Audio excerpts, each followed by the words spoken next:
Dear friends, today we have a beautiful promise verse from Ephesians 2:22. ಪ್ರಿಯ ಸ್ನೇಹಿತರೆ, ಈ ದಿನಕ್ಕಾಗಿ ಒಂದು ಸುಂದರವಾದ ವಾಗ್ದಾನ ವಚನವು ಎಫೆಸ 2:22ರಲ್ಲಿದೆ. In him and in fellowship with one another, you also are being built together into a dwelling place of God in the Spirit. ಆತನಲ್ಲಿ ನೀವು ಸಹ ಪವಿತ್ರಾತ್ಮನ ಮೂಲಕವಾಗಿ ದೇವರಿಗೆ ನಿವಾಸ ಸ್ಥಾನವಾಗುವುದಕ್ಕಾಗಿ ನಮ್ಮ ಸಂಗಡ ಕಟ್ಟಲ್ಪಡುತ್ತಾ ಇದ್ದೀರಿ. We are built like a palace of God. ನಾವು ದೇವರಿಗೆ ನಿವಾಸ ಸ್ಥಾನವಾಗುವುದಕ್ಕಾಗಿ ಕಟ್ಟಲ್ಪಡುತ್ತಾ ಇದ್ದೇವೆ. In verse 21 the Bible says, ವಚನ 21ರಲ್ಲಿ ಸತ್ಯವೇದ ಹೇಳುತ್ತದೆ, in us the whole structure is joined together ಕಟ್ಟಡದ ಎಲ್ಲಾ ಭಾಗಗಳು ಒಂದಕ್ಕೊಂದು ಹೊಂದಿಕೆಯಾಗಿ and it continues to increase, growing into a holy temple. ಹೀಗೆ ಹೊಂದಿಕೆಯಾಗಿ ಕಟ್ಟಡವು ವೃದ್ಧಿಯಾಗುತ್ತಾ ಕರ್ತನಲ್ಲಿ ಪರಿಶುದ್ಧ ದೇವಾಲಯವಾಗುತ್ತದೆ. It is a continuous process. ಇದೊಂದು ನಿರಂತರವಾದ ಪ್ರಕ್ರಿಯೆಯಾಗಿದೆ. The Lord not only build us, but He shapes us for us to grow into a holy temple. ದೇವರು ನಮ್ಮನ್ನು ಕಟ್ಟುವುದು ಮಾತ್ರವಲ್ಲ, ರೂಪುಗೊಟ್ಟು ನಾವು ವೃದ್ಧಿಯಾಗುತ್ತಾ ಪರಿಶುದ್ಧ ದೇವಾಲಯವಾಗುವಂತೆ ಮಾಡುತ್ತಾನೆ. As we have relationship with God, ನಾವು ದೇವರೊಂದಿಗೆ ಸಂಬಂಧ ಹೊಂದಿರುವಾಗ, the longer we communicate with the Lord, we grow in the Lord. ನಾವು ಎಷ್ಟಾಗಿ ಆತನೊಂದಿಗೆ ಮಾತನಾಡುತ್ತೇವೋ ಅಷ್ಟು ನಾವು ದೇವರಲ್ಲಿ ಬೆಳೆಯುತ್ತೇವೆ. As we are in fellowship with our co-workers, ನಮ್ಮೊಂದಿಗೆ ಕೆಲಸ ಮಾಡುವವರೊಂದಿಗೆ ನಾವು ಅನ್ಯೋನ್ಯತೆಯಲ್ಲಿರುವುದರಿಂದ, that is with the servants of God. ಅಂದರೆ ದೇವ ಸೇವಕರುಗಳೊಂದಿಗೆ. That's what Paul said in Galatians 2:20. ಇದನ್ನೇ ಗಲಾತ್ಯ 2:20ರಲ್ಲಿ ಪೌಲನು ಹೇಳುತ್ತಾನೆ, I have been crucified with Christ and I no longer live. ಕ್ರಿಸ್ತನೊಂದಿಗೆ ಶಿಲುಬೆಗೆ ಹಾಕಿಸಿಕೊಂಡವನಾಗಿದ್ದೇನೆ, ಇನ್ನು ಜೀವಿಸುವವನು ನಾನಲ್ಲ, But Christ lives in me. ಕ್ರಿಸ್ತನು ನನ್ನಲ್ಲಿ ಜೀವಿಸುತ್ತಾನೆ. And it increases. ಮತ್ತು ಅದು ವೃದ್ಧಿಯಾಗುತ್ತದೆ. And we are transformed into the image of God. ಆಗ ನಾವು ದೇವರ ಸಾರೂಪ್ಯಕ್ಕೆ ಬದಲಾಗುತ್ತೇವೆ. That's what the Bible says in 1 Peter 2:5. 1 ಪೇತ್ರ 2:5ನೇ ವಚನದಲ್ಲಿ ಸತ್ಯವೇದವು ಇದನ್ನೇ ಹೇಳುತ್ತದೆ. God gives each one a unique gift. ದೇವರು ನಮ್ಮಲ್ಲಿ ಪ್ರತಿಯೊಬ್ಬರಿಗೆ ವಿಶಿಷ್ಟವಾದ ವರದಾನಗಳನ್ನು ನೀಡಿದ್ದಾನೆ. Even in the same house, the family members are different from each other. ಒಂದೇ ಮನೆಯಲ್ಲಿರುವ ಕುಟುಂಬದ ಸದಸ್ಯರುಗಳು ಕೂಡ ಬೇರೆ ಬೇರೆ ವರಗಳನ್ನು ಪಡೆದಿದ್ದಾರೆ.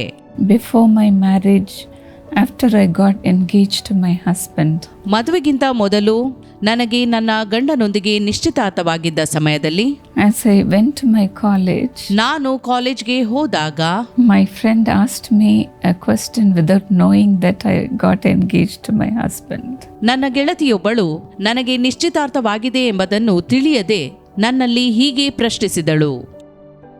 He said to me, how can a father, a mother and a son can minister together? ಅವಳು ಹೀಗಂದಳು, ಹೇಗೆ ತಾಯಿ, ತಂದೆ ಮತ್ತು ಮಗನು ದೇವರ ಸೇವೆ ಮಾಡಬಹುದು? This cannot happen, she said. ಇದು ನಡೆಯಲು ಸಾಧ್ಯವೇ ಇಲ್ಲ ಅಂದಳು. And I was smiling within myself. ಆದರೆ ನನ್ನೊಳಗೆ ನಾನು ನಗುತ್ತಿದ್ದೆ. For that I said to her, why can't God use the whole family? ಅವಳಿಗೆ ಪ್ರತ್ಯುತ್ತರವಾಗಿ ನಾನು ಹೀಗಂದೆನು, ಕುಟುಂಬದ ಎಲ್ಲಾ ಸದಸ್ಯರುಗಳನ್ನು ಯಾಕೆ ದೇವರು ಉಪಯೋಗಿಸಬಾರದು? She was so innocent and she asked that question. ಅವಳು ಮುಗ್ಧಳಾಗಿ ಈ ಪ್ರಶ್ನೆಯನ್ನು ಕೇಳಿದ್ದಳು. But then after she came to know about our engagement, ನಂತರ ಅವಳಿಗೆ ನಮ್ಮ ನಿಶ್ಚಿತಾರ್ಥದ ಬಗ್ಗೆ ತಿಳಿದಾಗ she studied the whole ministry. ಸಂಪೂರ್ಣ ಸೇವೆಯನ್ನೇ ಅಧ್ಯಯನ ಮಾಡಿದಳು.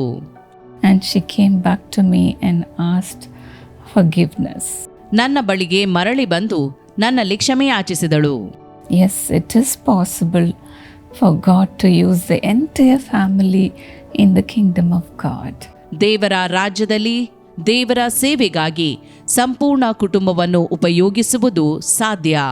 Each one is a living stone in God's house. ದೇವರ ಮನೆಯಲ್ಲಿ ಪ್ರತಿಯೊಬ್ಬರೂ ಕೂಡ ಜೀವವುಳ್ಳ ಕಲ್ಲುಗಳಾಗಿದ್ದಾರೆ. Whoever believes God, ಯಾರೆಲ್ಲ ದೇವರನ್ನು ನಂಬುತ್ತಾರೋ God can use them. ದೇವರು ಅವರನ್ನು ಉಪಯೋಗಿಸಬಲ್ಲನು. That's what the Bible says in 2 Timothy 2:21. 2 Timothy 2:21 ವಚನದಲ್ಲಿ ಸತ್ಯವೇದವು ಇದನ್ನೇ ಹೇಳುತ್ತದೆ. If we keep ourselves pure, we will be a special utensil for God's use. ನಾವು ನಮ್ಮ ನಡತೆಯಲ್ಲಿ ನಮ್ಮನ್ನು ಶುದ್ಧ ಮಾಡಿಕೊಂಡರೆ ಆತನು ನಮ್ಮನ್ನು ಉತ್ತಮವಾದ ಬಳಕೆಗೆ ಯೋಗ್ಯವಾದ ಪಾತ್ರೆಯನ್ನಾಗಿಸುವನು. Even now will you offer your body to serve the Lord? ದೇವರ ಸೇವೆಗಾಗಿ ನಿಮ್ಮ ಸಂಪೂರ್ಣ ದೇಹವನ್ನೇ ನೀವು ಒಪ್ಪಿಸಿಕೊಡುವಿರೋ?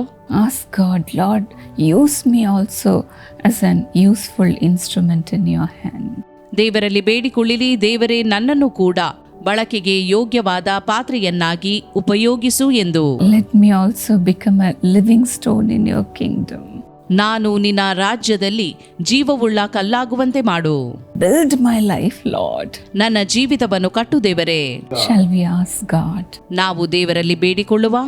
Father, bring everyone into your fellowship, O God. ತಂದೆಯೇ, ಎಲ್ಲರೂ ಕೂಡ ನಿನಗೆ ಸಹಭಾಗಿಗಳಾಗುವಂತೆ ಕರೆದುಕೊಂಡು ಬಾ.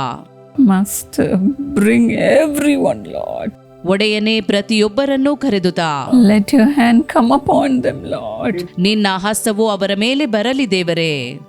Let them be built together as a temple of God. ಅವರೆಲ್ಲರೂ ಒಟ್ಟಾಗಿ ದೇವರ ಆಲಯವಾಗಿ ಕಟ್ಟಲ್ಪಡಲಿ. Give each one a unique gift, O God. ಪ್ರತಿಯೊಬ್ಬರಿಗೆ ವಿಶಿಷ್ಟವಾದ ವರದಾನಗಳನ್ನು ನೀಡು. The abundant grace is coming upon you. ಹೇರಳವಾದ ಕೃಪೆಯು ನಿಮ್ಮ ಮೇಲೆ ಇಳಿದು ಬರುತ್ತಿದೆ ಸ್ನೇಹಿತರೆ. God is equipping you to do all the good work. ಎಲ್ಲ ಒಳ್ಳೆಯ ಕಾರ್ಯಗಳನ್ನು ಮಾಡುವುದಕ್ಕಾಗಿ ಆತನು ನಿಮ್ಮನ್ನು ಸಿದ್ಧಪಡಿಸುತ್ತಿದ್ದಾನೆ. Fill them, Lord. ತುಂಬಿಸು ದೇವರೇ. Build them, Lord. ಅವರನ್ನು ಕಟ್ಟು ದೇವರೇ. Build them into God's house. ಅವರು ದೇವರ ನಿವಾಸ ಸ್ಥಾನವಾಗುವಂತೆ ಮಾಡು. Exactly to your word. ನಿನ್ನ ವಾಕ್ಯದಲ್ಲಿ ಬರೆದಂತೆಯೇ.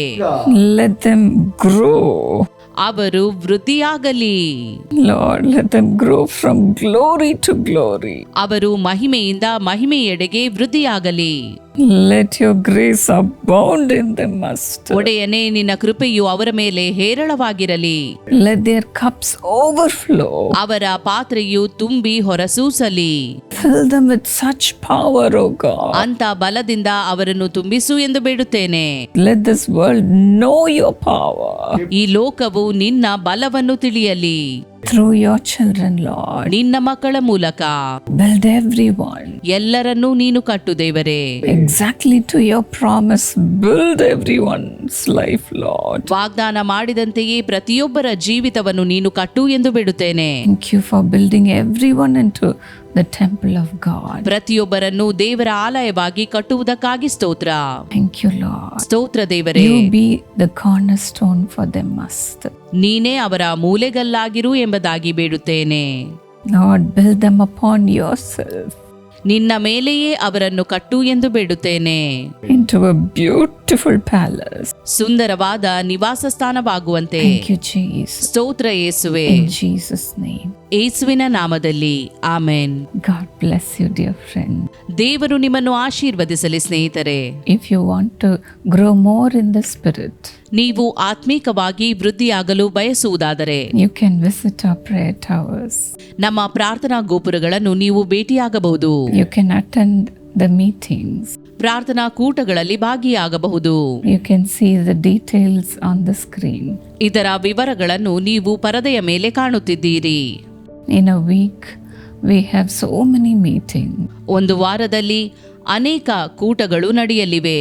The Tuesday morning meetings are so special. ಮಂಗಳವಾರ ಬೆಳಗ್ಗೆ ನಡೆಯಲಿಕ್ಕಿರುವ ಪ್ರಾರ್ಥನಾ ಕೂಟವು ವಿಶೇಷವಾಗಿದೆ. You can come with fasting and pray and receive the anointing. ಉಪವಾಸವಿದ್ದು ಪ್ರಾರ್ಥನೆಗೆ ಬಂದು ಅಭಿಷೇಕವನ್ನು ನೀವು ಕೂಡ ಪಡೆದುಕೊಳ್ಳಬಹುದು. Through you, I know the Lord will bless your entire household. ನಿಮ್ಮ ಮೂಲಕ ನಿಮ್ಮ ಇಡೀ ಕುಟುಂಬವನ್ನು ದೇವರು ಆಶೀರ್ವದಿಸಲಿದ್ದಾನೆ ಎಂದು ನಾನು ತಿಳಿದಿದ್ದೇನೆ. May you be built into a beautiful temple of God. ನೀವು ದೇವರಿಗೆ ಸುಂದರವಾದ ದೇವಾಲಯವಾಗಿ ಕಟ್ಟಲ್ಪಡುವಂತಾಗಲಿ. God bless you. ದೇವರು ನಿಮ್ಮನ್ನು ಆಶೀರ್ವದಿಸಲಿ. Precious Anusha Beulah Sones, happy birthday. ಅಮೂಲ್ಯ ಅನುಷ ಬ್ಯೂಲ ಸೋನ್ಸ್ ಹುಟ್ಟು ಹಬ್ಬದ ಶುಭಾಶಯಗಳು. God bless you according to Jeremiah 32:40. I'll make an everlasting covenant with them. I'll never stop doing good to them. ಯೆರೆಮೀಯ 32:40 ಪ್ರಕಾರ ಕರ್ತನು ನಿಮ್ಮನ್ನು ಆಶೀರ್ವದಿಸಲಿ, ನಾನು ನನ್ನ ಶಾಶ್ವತ ಒಡಂಬಡಿಕೆ ನಿನ್ನೊಂದಿಗೆ ಮಾಡಿಕೊಳ್ಳುತ್ತೇನೆ ಮತ್ತು ನಿನಗೆ ಒಳ್ಳೆಯದನ್ನು ಮಾಡುವುದನ್ನು ನಾನು ನಿಲ್ಲಿಸುವುದೇ ಇಲ್ಲ ಎಂದು ಕರ್ತನು ಹೇಳುತ್ತಾನೆ. Father, bless Anusha with blessing in the family and spiritual grace and a brilliant future. ತಂದೆಯೇ ಅನುಷಾಗೆ ಆತ್ಮಿಕವಾದ ಆಶೀರ್ವಾದ ಮತ್ತು ನಿನ್ನ ಕೃಪೆ ಮತ್ತು ಉಜ್ವಲ ಭವಿಷ್ಯ ನೀನು ಅನುಗ್ರಹ ಮಾಡು. Dean, have good health and blessings and prosperity in the job. Deans ಅವರಿಗೆ ಒಳ್ಳೆಯ ಆರೋಗ್ಯ ಮತ್ತು ಉದ್ಯೋಗದಲ್ಲಿ ಒಳ್ಳೆಯ ಆಶೀರ್ವಾದ ಮತ್ತು ಸಮೃದ್ಧಿಯನ್ನು ನೀಡು. And Sister Charlotte, have divine blessings in the family and good health. ಮತ್ತು ಸಹೋದರಿ ಶಾಲೆಟ್ ಅವರಿಗೆ ದೈವಿಕ ಆಶೀರ್ವಾದ ಕುಟುಂಬದಲ್ಲಿ ಮತ್ತು ಒಳ್ಳೆಯ ಆರೋಗ್ಯವನ್ನು ಹೊಂದಲಿ. Brother Alan Richard, have divine grace to excel in the business and a prosperous future and joy in the family overflow. Honor them with Jesus as the head of the family. In Jesus' name, Amen. ಸಹೋದರ ಆಲೆನ್ Richard ಅವರಿಗೆ ಒಳ್ಳೆಯ ಆರೋಗ್ಯ ಮತ್ತು ಅವರು ವ್ಯಾಪಾರದಲ್ಲಿ ಇನ್ನೂ ಹೆಚ್ಚಿನ ಸಮೃದ್ಧಿ ಅಭಿವೃದ್ಧಿ ಹೊಂದುವಂತೆ ಸಹಾಯ ಮಾಡು. ಕುಟುಂಬದಲ್ಲಿ ಆನಂದ ಉಂಟು ಮಾಡು. ಕುಟುಂಬದ ತಲೆಯಾಗಿರು. ಅವರನ್ನು ಆಶೀರ್ವದಿಸು ಯೇಸುವಿನ ನಾಮದಲ್ಲಿ. ಆಮೇನ್. God bless you.